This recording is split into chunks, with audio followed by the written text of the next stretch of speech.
Christene Marie.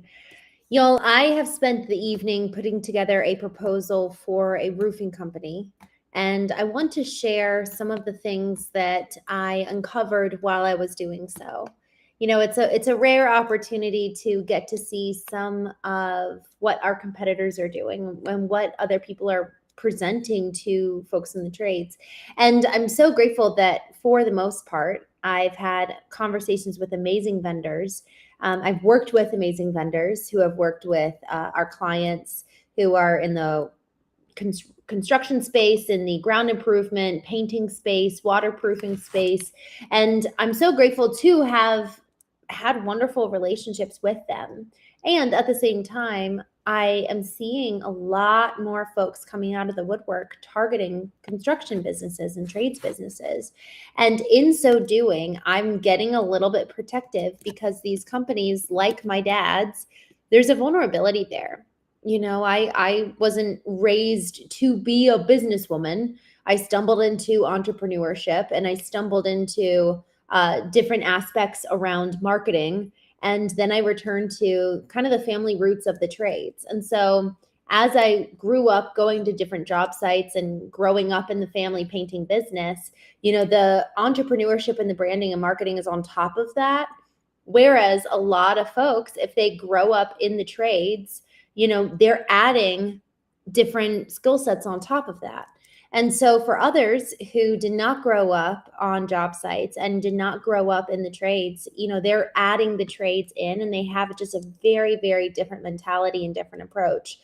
I had to go learn so much about business. That wasn't something that was modeled for me or mirrored for me and how I was raised. It was boots on the ground. We honor the customer. We have great communication, and it was kind of done old school.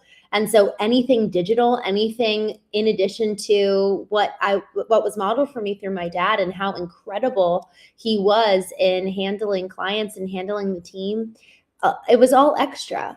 And what I've been able to bring to my dad and to the family business has been wonderful. But what I'm seeing is that there's a lot of other folks like my dad where there's almost like taken advantage of the blue collar and it's like the wholesome mentality surrounding business and surrounding we just do what's right rather than we're trying to make a buck and having private equity companies come in and kind of disrupt the culture that we've worked so hard to build and to preserve. And so the thought of just turning around and selling your business, that thought of having private equity come in and potentially corrode the culture, there's something around our partnerships and how we align with others that really has the power and potential to grow and strengthen what we have in our legacy, or it has the potential to really tear it down.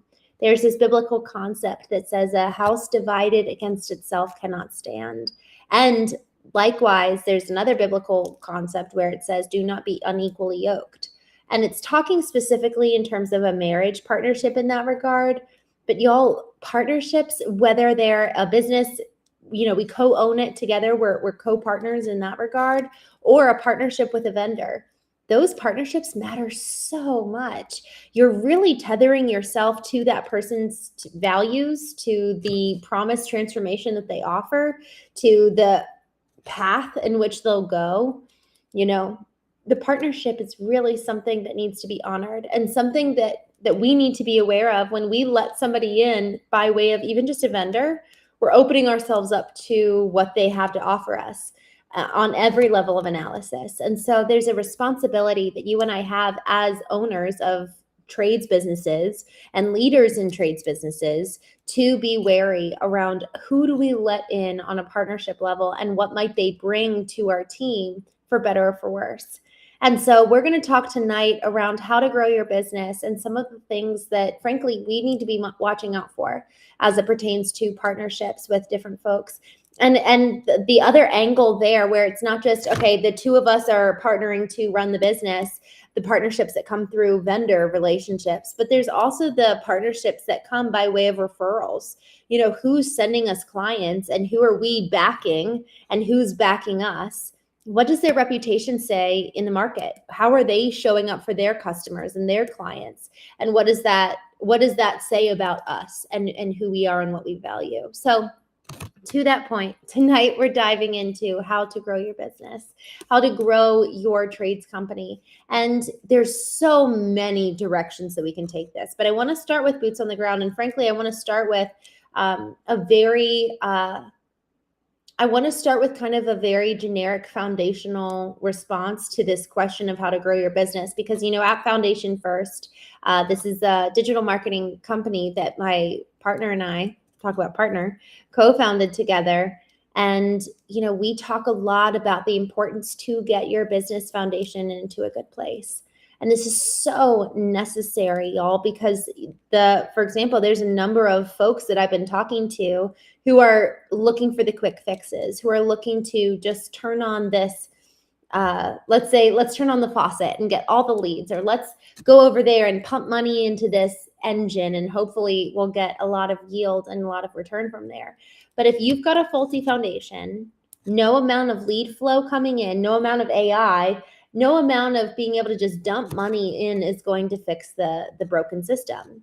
So when you and I are asking how to grow the business, I'm actually going to look at kind of the boring parts first. And we can talk tomorrow about some more of the sexy pieces of growing your business.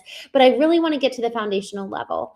And the way that we actually start off most every single partnerships is by doing an audit, by going in and looking at the foundation, really holding a magnifying glass up, talking to your team, talking to your employees, talking to your customers, talking to you guys. Because if the foundation of the business is not sound, there is no way we're going to be able to grow and get the scale that you all want. So much of when we start, it's not just auditing and analyzing the data and feedback from folks, but it's also auditing your vision. Where do you want to go? Where do you want to take the company? And a lot of times that hasn't been talked about in a long time, because in the trades, it's so easy. I've experienced this with my dad too, is that it's easy to just kind of put your head down and go. It's easy to keep your eye on the prize and do the hard work and to kind of stay in the trenches, but to actually lift ourselves up out of the trenches and look around and be like, whoa, I forgot why I'm doing this. I forgot where I'm going. And so taking the time to remember our why and to realign with, oh, that's where I'm going. I'm going in that direction. And then that informs the business decisions that we make. That informs the hires, that informs the fires, that even informs where potentially we want to expand into new markets and new territories. So if we are missing out on the clarity of our vision and we just haven't made space and time to go and revisit that, then that directly is going to impact the foundation of the house, because the foundation of the home, foundation of the business, foundation of where are we starting from? Are we starting on a firm foundation? Has a lot to do with, well, is it firm for where we're going? Because this is something that's really, really important. It's so easy for us to establish our KPIs, or key performance indicators of success, based on someone else's vision, someone else's ideal. But if I'm going in one direction, but I've got a foundation necessary, let's say I'm going in the direction of selling the business versus going in the direction of, I want to pass this down generationally. So if I'm looking at someone who's building for generational legacy, and I'm looking at how they're running things, and I start mirroring and copying them because, they're making a lot of money and I want to make money too. Well, we actually might end up building a wrong foundation for the purpose of selling. We actually might build our brand to the point that this is like building out on the family name and family legacy, when actually we're building it to sell, or vice versa. If you're building a business for generational legacy, you're going to handle your brand in a different way than somebody who's building it for selling. And as you should. So this is where I love the concept of operating. I just have this vision of this horse with blinders on. We know where we're going. We're so clear, so focused. And then that informs like the blinders themselves are our values. We know who we are, we know where we're going, and we know how to get there. And the foundation is effectively the pathway. It's the modality to get to where we feel called to go. And so to this point, then, how to grow the business? The question is, do you know where you're going in the first place? Do you have the clarity of the foundation that is necessary to achieve that end goal? And then honestly, the next question is, are you taking a good hard look at the data? The data is probably one of my favorite parts because if we're not taking regular analysis of the data and taking a look at what do the numbers have to say to us, the data from conversations with our team, the data from conversations with our customers, data from the numbers that we're actually seeing. Y'all, I got involved in a business and they had about 6 years worth of good data. They'd been around for over 30 years, but they just didn't have much record in the past on data and the numbers of business, revenue, et cetera. It was very, very, very high level. So they had about 6 years of decent data that I could look at when we got involved. But what I saw was that while their high level numbers of leads and even revenue, both important, both of those were growing. Both of those were increasing, but at the cost of their net. Their net was actually on a decline year over year for 6 years. And it was only after we got involved, we were able to take a look at this and say, guys, look, like there's inflation going on and you're focusing on the wrong numbers here. You're focusing on, yes, those are important, but ultimately at the end of the day, gross and lead numbers are all vanity metrics. What is your net? What's your take home? What's your true profit? And so we have to, part of what is required in terms of taking time to analyze the vision is also taking time to analyze the numbers.